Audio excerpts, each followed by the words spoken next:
This message is not about blaming women. It's not about controlling or accusing. This is an educational reflection on emotional patterns that many of us, men and women, have been conditioned to overlook.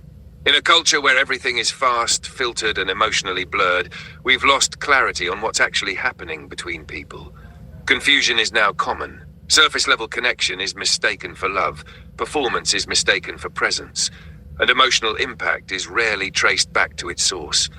So this message is meant to bring light, not heat, to call out patterns, not people, to challenge culture, not condemn women.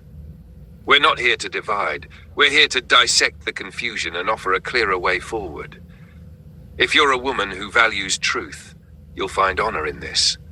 If you're a man who's felt confused, you'll find language here. And if you're human, and you're tired of the silent disconnect, then this message is for you. There's a power women carry that most won't acknowledge, and most men don't fully understand. A woman doesn't have to try hard to stir attraction. She doesn't need to say a word. Her presence alone, her nearness, her tone, her softness, can activate something in a man's emotions, memory, and nervous system before he even realizes what's happening. That's not toxic, that's design. God designed her that way. The curve of her walk, the warmth in her voice, the light in her eyes, all of it speaks, all of it carries impact. But we live in a culture that no longer honors that power. It uses it, it markets it, it flaunts it, and then denies it.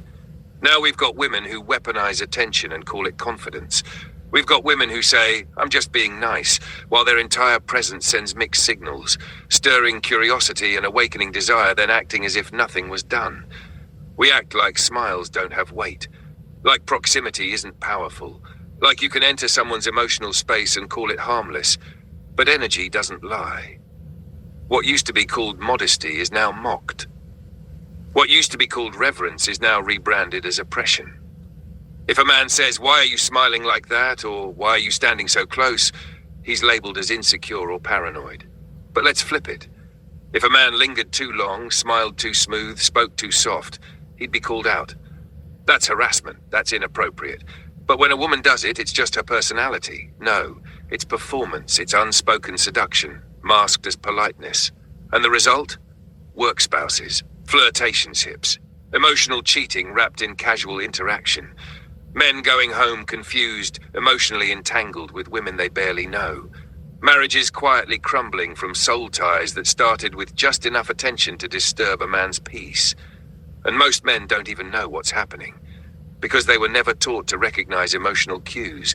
So while their body reacts, their mind stays confused. They feel a pull, but they don't know why. They question themselves instead of questioning the energy. And culture tells them, it's all in your head. But it's not. It's emotional impact, and women carry it whether they admit it or not.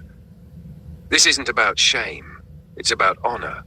We are honoring the truth that female emotional power is real, and when it's not managed with care, it leaves confusion in its wake, even if unintentionally.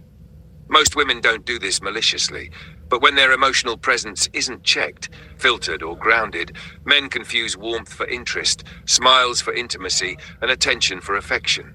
So no, we're not comparing men and women. We're recognizing a different emotional power dynamic and asking for truth, not denial. Because friendly fire still burns, and emotional confusion, when ignored, becomes emotional trauma. So for the men, this is your call. But let's be honest, most of us don't speak up because we don't fully understand what's happening. We feel something shift inside, but we don't have language for it. We sense a pull, a warmth, a spark, but we don't know where it came from or why it's there. We think we're just imagining it. We feel something emotionally move, and then we question ourselves instead of questioning the moment. We don't speak up because we're not even awake to what's going on. So this isn't just a call to speak. It's a call to wake up. Wake up to the emotional cues. Wake up to how your body reacts when your emotions aren't guarded. Wake up to the fact that if you don't guard your emotional space, you'll be drawn into something that feels real but was never meant to hold you. Wake up to how easily attention turns into imagination, how quickly warmth can feel like intimacy, and how fast a casual exchange can become a soul tie. This isn't weakness, it's wiring. You're designed to respond to emotional energy. That's not your flaw. That's your nature. But if it's not guarded, it becomes your trap. So before you speak, wake up, learn the language of your gut, listen to your internal response, understand what's happening in you so you can protect your peace and preserve your path. And to the women, this isn't about blaming you. This is about reminding you. You are powerful. You carry emotional gravity that shapes the room before you say a word. That's not oppression. That's God-breathed influence. But when that influence goes unchecked, it creates false invitations.